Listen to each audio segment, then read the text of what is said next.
Tuck Everlasting by Natalie Babbitt, Day 7, Chapter 18. And so, there were flapjacks again for breakfast, but no one seemed to mind. Didn't get a bite, eh? Said May. No, said Miles, nothing we wanted to keep. That was true, anyway. And though Winnie blushed as he said it, she was grateful that he didn't explain. Never mind, said May. You're likely out of practice. Tomorrow, maybe. Sure, said Miles. Tomorrow.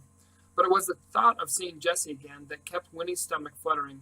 And at last he came down from the loft, yawning and rosy, rubbing his curls, just as May was piling the plates with flapjacks.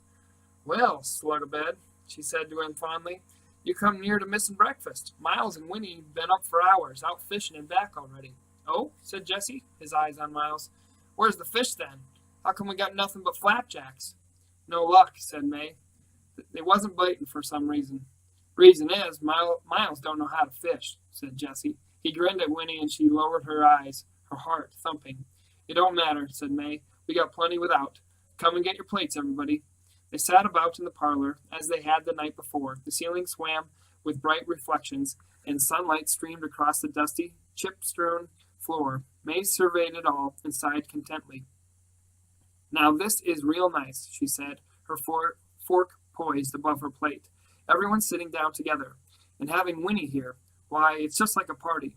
That's the truth, said Jessie and Miles, both together, and Winnie felt a rush of happiness. Still, we got things to discuss, Tuck reminded them. There's the business of the horse getting stole, and we got to get Winnie home where she belongs. How are we going to do that without the horse?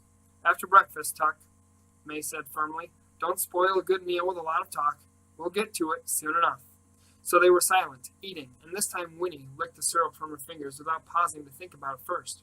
Her fears at last night's supper seemed silly to her now. Perhaps they were crazy, but they weren't criminals. She loved them.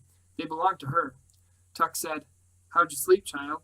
And she answered, Just fine, and wished for a fleeting moment that she could stay with them forever in that sunny, untidy little house by the pond, grow up with them, and perhaps, if it was true about the spring, then perhaps, when she was 17, she glanced at Jessie, where he sat on the floor, his curly head bent over his plate.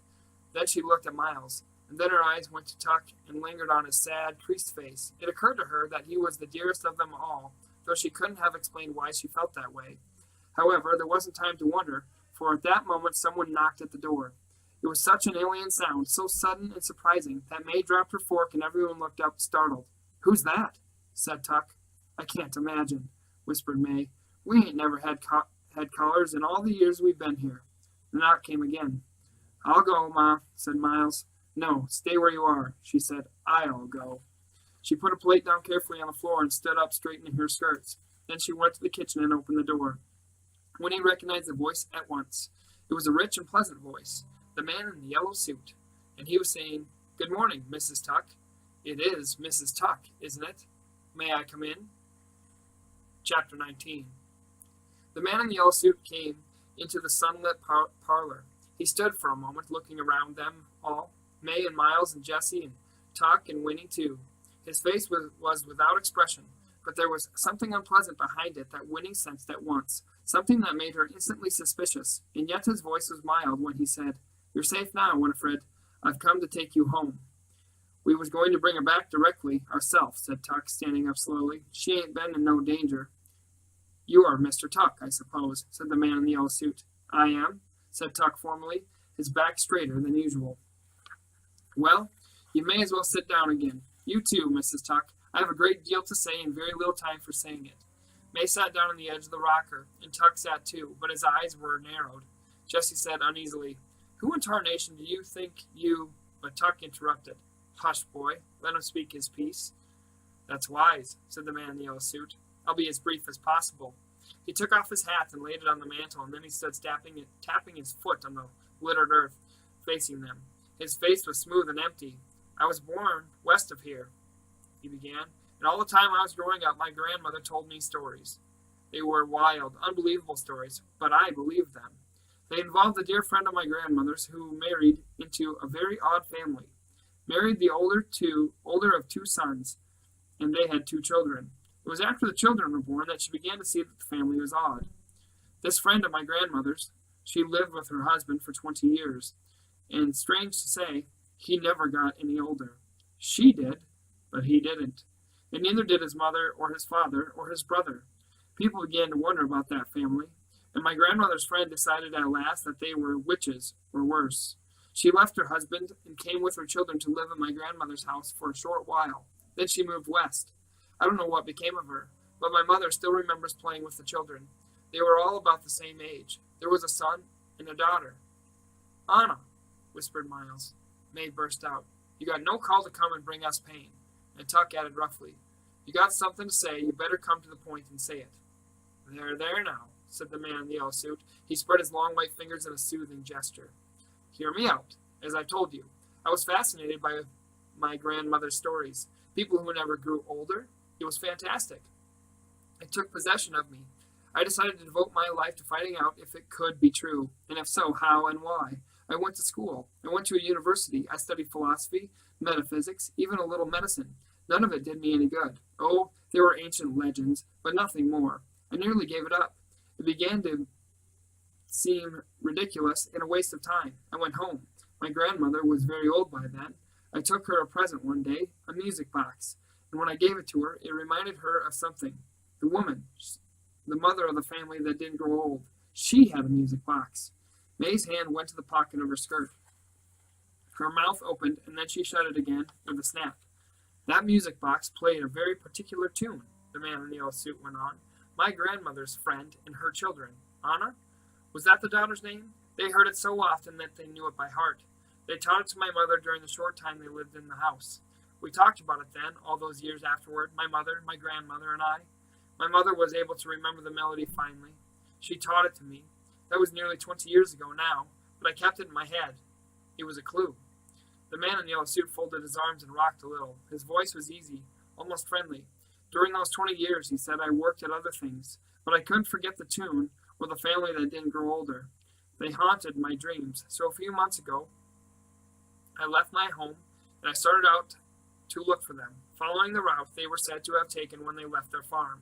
No one I asked along the way knew anything. No one had heard of them. No one recognized their name. But 2 evenings ago, I heard that music box. I heard that very tune, and it was coming from the Foster's wood.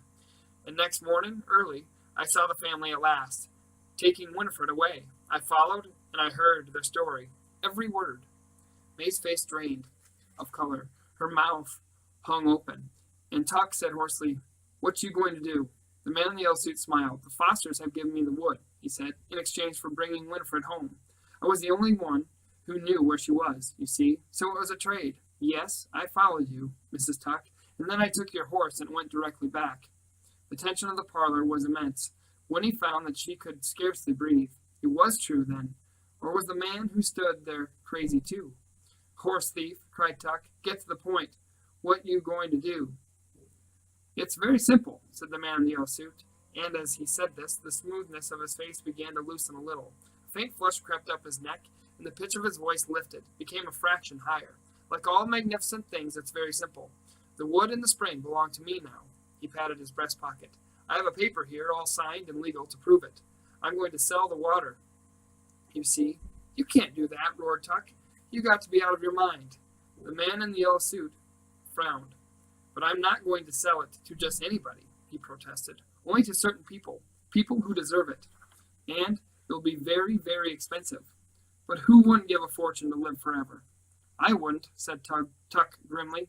Exactly, said the man in the yellow suit. His eyes glowed. Ignorant people like you should never have the opportunity. It should be kept for certain others, and for me. However, since it's already too late to keep you out, you may as well join me in what I'm going to do. You can show me where the spring is and help me to advertise. We'll set up demonstrations, things that would be fatal to anybody else, but won't affect you in the least. I'll pay for your assistance, of course. It won't take long for the word to spread, and then you can go your way. Well, what do you say? Jessie said dully, Freaks? You want us to be freaks in a patent medicine show? The man in the yellow suit raised his eyes, and a nervous petulance came into his voice. Of course, if the idea doesn't appeal to you, he said, blinking rapidly, you needn't to be in on it. I can find the spring and manage just as well without you. But it seemed the gentlemanly thing to make the offer.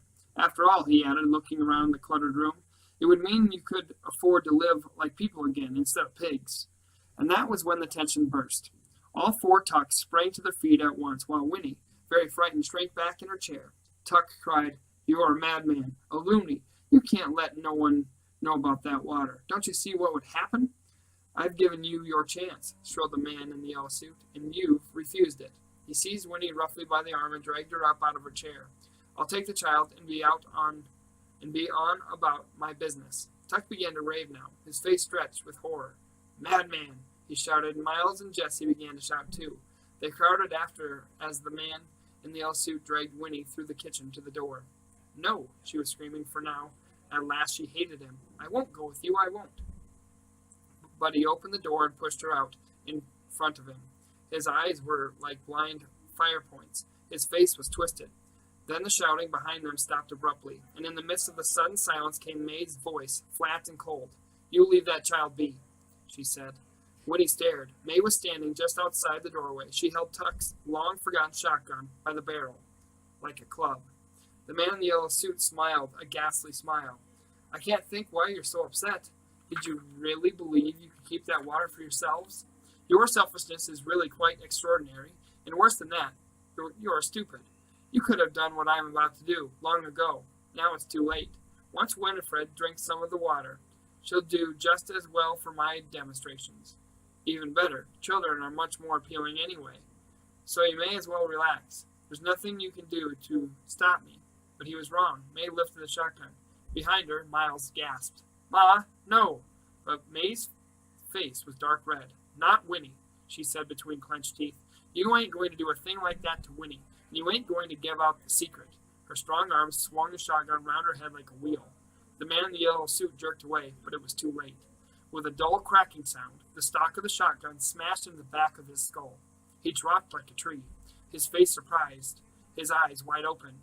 And at that very moment, riding through the pine trees, just in time to see it all, came the Tree Gap Constable.